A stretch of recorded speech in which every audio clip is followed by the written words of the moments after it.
Welcome to our channel. నేను మీ జాక్రిస్టియన్. Yes, movie lovers కి Shekhar Kamla full meals ఇచ్చాడనే చెప్పాలి. సో ప్రస్తుతం తెలుగు రాష్ట్రాల్లో ఏం నడుస్తుందంటే కుబేరా నడుస్తుందనే చెప్తున్నారు. సో ఈ మూవీలో కూడా ఇద్దరిని చూసుకుంటే నాగార్జున అలానే ధనుష్ ఇద్దరి క్యారెక్టర్ని ఈక్వల్గా చూపించే ప్రయత్నం అయితే చేశారని చెప్పాలి. ఇప్పుడు చూసుకుంటే సినిమాలో డైలాగ్స్ కావచ్చు, ఎలివేషన్స్ కావచ్చు, సో ఇవన్నీ కూడా కొంచెం కొత్త జానర్లోకి శేఖర్ కమ్లా ఎంట్రీ ఇచ్చాడని చెప్పాలి. సో ప్రస్తుతం మనం ఐమాక్స్ దగ్గరికి అయితే రావడం జరిగింది. సో ఇక్కడ పబ్లిక్ని అడిగి తెలుసుకుందాం. ఇక్కడ హడావుడి చూసుకోవచ్చు.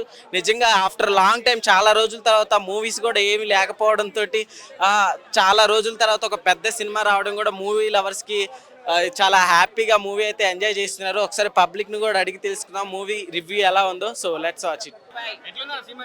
సినిమా వచ్చే కుబేరా సినిమా చూసాను బ్రో, చాలా బాగా అనిపించింది సినిమా. మనకు చాలా సినిమాలు అరుదుగా వస్తాయి, అందులో అరుదైన చిత్రంలో ఒక కుబేరా నిలిచిపోతుంది. చాలా రోజుల తర్వాత మనకి ఇది కదా కావాల్సిన సినిమా అనిపించింది. ధనుష్ కానీ నాగార్జున కానీ చాలా మంచి పర్ఫార్మెన్స్ ఇచ్చారు, చాలా బాగా అనిపించింది. ఎక్కడ కానీ బోర్ కొట్టదు, లాగ్ అనేది లేదు సినిమాలో. మన జీవితం గురించి తెలుసుకోవాలంటే కుబేరా సినిమా చూడాలి, అంత ఇన్వాల్వ్మెంట్ చేశారు సినిమాలో. శేఖర్ కమ్లా డైరెక్షన్ చాలా బాగా అనిపించింది. డిఎస్పీ యాస్టీస్గా ఇరక్కొట్టేశాడు. బీజిఎం కానీ మ్యూజిక్ కానీ చాలా బాగా అనిపించింది. ఇద్దరి కాంబినేషన్ చాలా బాగా అనిపించింది బ్రో. అంటే మనం అప్పుడు నాగార్జున చూసాం, సో ఇప్పుడు ధనుష్ను నాగార్జున చూసాం. అలా కాదు బ్రో, ఇది ఎలా అంటే ఇది యాక్షన్ ఫిలిం కాదు. సో ఇది ఒకటి లైఫ్ గురించి చెప్పే ఫిలిం. అంటే నీ జీవితంలో స్మైల్ ఉంటుంది, సాడ్ ఉంటుంది. నీకు నువ్వు ఒక డబ్బు గురించి వెనకబడుతుంటావు. సో దాన్ని నువ్వు ఛేదించుకోవాలనే తాపత్రంలో ఎన్నో తప్పులు చేస్తుంటావు.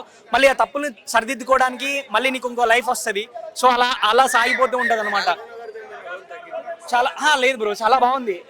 నాగార్జున గారు సినిమాలో చాలా తక్కువ సేపు, అంటే అది చెప్తే మళ్ళీ మిస్లీడ్ అయిపోద్ది. సో చెప్పకుండా ఉండడమే చాలా కరెక్ట్. నో బ్రో, రొమాన్స్ అలాంటిది ఏం లేదు. డైలాగ్స్ చాలా బాగున్నాయి బ్రో, కానీ మనకు కొన్ని అర్థవంతమైన డైలాగ్స్ కూడా ఉన్నాయి సినిమాలో. చూడొచ్చు, మనకు కనబడతాయి. కామెడీ మనకు అలా రష్మిక గారు కామెడీ చాలా బాగా చేశారు బ్రో. రష్మిక గారు కామెడీ చాలా బాగుంటది. ధనుష్ గారు కూడా కామెడీ చేశారు. లేదు బ్రో, ఇది చాలా అంటే ఆర్ట్స్ అనేది ఏం లేదు సినిమాలో. అంటే మనకు ధనుష్ గారు యాక్టింగ్ చూస్తూ ఉంటే అరే ఇది కదా యాక్టింగ్ అనే రేంజ్ లో చేశాడు ధనుష్ గారు. చాలా బాగా అనిపించింది సినిమా, ఎక్కడ బోర్ కొట్ట. శేఖర్ కమ్లా ఆఫ్టర్ చాలా మంచి సినిమా తీశారు. ఇది చాలా మంచి సినిమా, మనకు కావాల్సిన సినిమా. తప్పకుండా చూడండి. నా రేటింగ్ 3.5 బ్రో, 5కి. Dialogue super. Heroine game scope అసలు హీరోయినే కాదు బ్రో, సపోర్టింగ్ రోల్ అది హీరోయిన్ అనరు. నాగార్జున ధనుష్ సీన్స్ బాగున్నాయి. ఫస్ట్ హాఫ్ అంతా బాగుంది, సూపర్ ఉంది సినిమా. సెకండ్ హాఫ్ డల్ అయింది, క్లైమాక్స్ అయితే పోయింది మొత్తం. అసలు మాస్ సినిమా కాదు ఇది డిఫరెంట్ స్టోరీ దింపేసి. లేదు పిచ్చిగాడు లేదు, పిచ్చిగాడే ఫుల్ డిఫరెంట్. సినిమాలు ఎంత 3 hours ఉంది, అయితే కొంచెం తగ్గించాల్సింది ఒక 15 minutes. లేదు, స్టోరీ ఉంది కాబట్టి ఏం లేదు. మ్యూజిక్ బాగుంది, డైలాగ్స్ సూపర్ ఉన్నాయి. తెలుగు మూవీ కదా, స్ట్రైట్ ఫిల్మ్. శేఖర్ కమ్లా అయితే డిఫరెంట్గా తీస్తున్నాడు, అప్గ్రేడ్ అవుతున్నాడు. పాన్ ఇండియా అంటే హిందీ వాళ్ళు చూడరు బ్రో, నాకు తెలిసి. ఇట్లాంటి హిందీ వాళ్ళు చూడరు, మార్కెట్ లేదు. ధనుష్ నాగార్జున గారు కంబ్యాక్ అంటే రోల్ ఆయన చేసేటట్టే ఉంది, కానీ హీరోయిక్ షాట్స్ అయితే లేవు పెద్ద. సెకండ్ హాఫ్ లో ఫైట్ ఉంటుంది అంతే, ఇంకేం. రీచ్ అయింది. 3.7 ఇస్తాను. నాగార్జున గారు చాలా బాగా చేశారు, ధనుష్ ఇద్దరు అందరూ బాగా చేశారు. చాలా బాగా చేశారు, చాలా బాగుంది. సాంగ్స్ బాగున్నాయి, అంతా బ్యాక్గ్రౌండ్ మ్యూజిక్ బాగుంది. దేనికి వంక పెట్టడానికి లేదు, అంతా చాలా బాగుంది. నాగార్జున చాలా బాగా చేశారు. ఆయన అడిగేదే ఉంది పెద్ద, ఆయనకి ఆయన లెజెండ్. చాలా బాగుంది.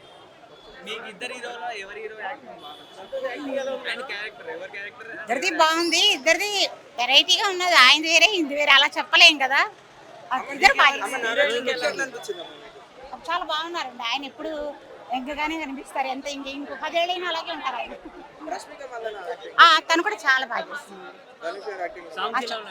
బాగుంది, చాలా బాగుంది. పర్లేదు, చూడొచ్చు అనిపించింది సినిమా. ఈ వీకెండ్ కి వాచబుల్ ఫ్లిక్ అనిపించింది. ఎలా ఉంది నాగార్జున గారి ధనుష్ గారి యాక్టింగ్? ఇద్దరు యాక్టింగ్ టాప్ నాచ్ అని చెప్పొచ్చు. అంటే ధనుష్ గారు కూడా ఒక బిచ్చగాడిగా క్యారెక్టర్ చేశాడు.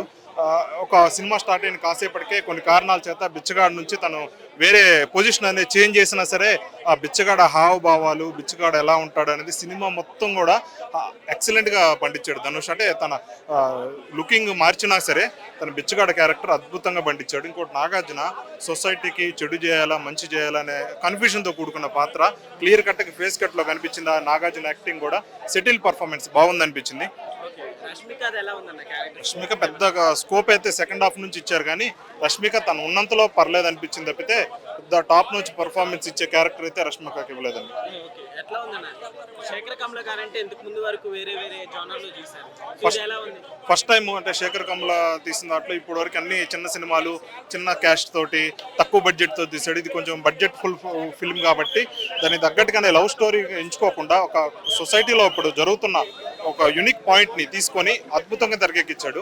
అంటే ఒక మొత్తం కూడా సినిమా మీద ప్లస్ పాయింట్ వీళ్ళ ముగ్గురు మధ్య సాగింది.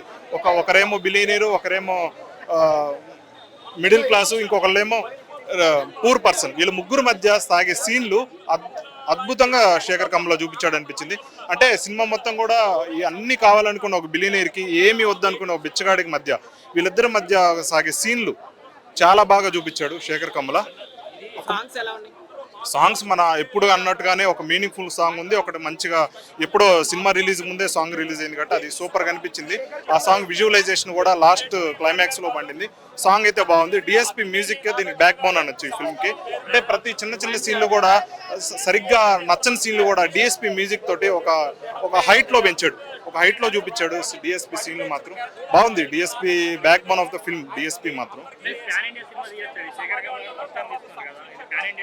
ఇది పాన్ ఇండియా అనుకుని తెలియదు, కానీ ఒక ఇండియా మొత్తం ఒక రిలవెంట్ గా ఉండేటట్టు సబ్జెక్ట్ తీసుకొని చూపించాడు. కాకపోతే దీంట్లో పాన్ ఇండియా అవునవునవును గుడ్ అటెంప్ట్ అనొచ్చు. గుడ్ అటెంప్ట్ అనొచ్చు. రేటింగ్ 3 ఇస్తామండి. అంటే శేఖర్ కమ్ములది ఇది తను ఏం చెప్పాలనుకున్నాడో స్టోరీ టెల్లింగ్ ని హానెస్ట్ గా చెప్పాడు. అంటే సైడ్ కి ట్రాక్ ని తప్పకుండా సేమ్ తను ఏం చెప్పాలనుకున్నాడో టెరిఫిక్ గా ఒక డైరెక్షన్ కానీ స్క్రీన్ ప్లే కానీ అద్భుతంగా ఉంది. గ్రిప్పింగ్ థ్రిల్లర్ అని నచ్చింది. ఈ సినిమా చూడటం వల్ల కుబేరా సినిమా చూడటం వల్ల నేను ఎవరిని బెచ్చగాడిని చూడా. కుబేరా సినిమా చూడటం వల్ల అయినా చూడండి, అద్దాలు కూడా పెట్టా, డబ్బులు కూడా తెచ్చా చూడండి, బ్యాగులు ఇదో బ్యాగులు తెచ్చా, డబ్బులు చిక్కాయి మేడం. కుబేరా సినిమా చూడటం వల్ల నాకు డబ్బులు చిక్కాయి. దీంట్లో ఉండే బ్యాగులు ఉన్నాయి కాబట్టి అన్న ధనుష్ అన్న యాక్టింగ్ అయితే అన్న బెచ్చగాడు అన్న బెచ్చగాడు అయిపోయాడు. 1000 కోట్లు బాగుంది, కానీ ఏంటంటే కొద్దిగా మనసులో కొద్దిగా బాధగా ఉంది. ఎందుకంటే ఆ రష్మిక మండనతో ఆ రొమాన్స్ కాస్త డల్ అయింది. ఆ రొమాన్స్ కొద్దిగా వర్కౌట్ అయ్యిందంటే మాత్రం ఈ సినిమాకి 10,000 కోట్లు పక్క. కానీ ఆ రొమాన్స్ అనేది ఫ్యామిలీ కనెక్ట్ అవుతా లేదనేది ఎడ మ్యాటర్. కాబట్టి సినిమా చూస్తే కుబేరులు అవుతారు మీరు పక్క. ఈ సినిమాలో కుబేరుడు అంటే డబ్బు అనేది అక్కడ నుంచి ఇక్కడికి, ఇక్కడి నుంచి ఇక్కడికి, మళ్ళీ ఇక్కడి నుంచి మళ్ళీ అక్కడికే. కానీ ఈ సినిమాలో ధనుష్ పాపం డబ్బు అంతా పాగొట్టుకొని బెచ్చగాడయ్యి రష్మిక మండని పెళ్లి చేసుకొని కాపురం చేసి పిల్లని కానీ అయ్యా ఏడుపు వచ్చేసింది. నాకు కడతలేసి చూడండి, ఏడుపు వచ్చేస్తుందా. కామెడీ ఉందా? కామెడీ కానీ రొమాన్స్ కానీ ఫైట్లు లిప్లాగా ఉన్నాయి పాటలు ఉన్నాయి కానీ లైట్గా. పాటలు ఏంటంటే ఉన్నట్టే ఉంటాయి కానీ ఉండవు. అదే మ్యాజిక్ అండి, అదే మ్యాజిక్. డైలాగా నేను బెచ్చగాడిని ఇప్పటిదాకా, ఎప్పటి నుంచి డబ్బు ఉంది కాబట్టి నేను కుబేరుని. డైలాగ్ ఇదే అనమాట. ఇలాంటి డైలాగ్ చాలా ఉన్నాయి అక్కడ. కుప్పలో ఉన్నాయి కుప్పలో. ఇంకా శేఖర్ కమ్మలో డైరెక్షన్, శేఖర్ కమ్మలోనా శేఖర్ కమ్మలో డైరెక్షన్ ఉంది పోయా, ఘోరం పోయా, దారుణం, అరాచకం. ఈ సినిమా ప్యాన్ వరల్డ్ అయితే మాత్రం 1,00,000 కోట్లు పక్క సినిమా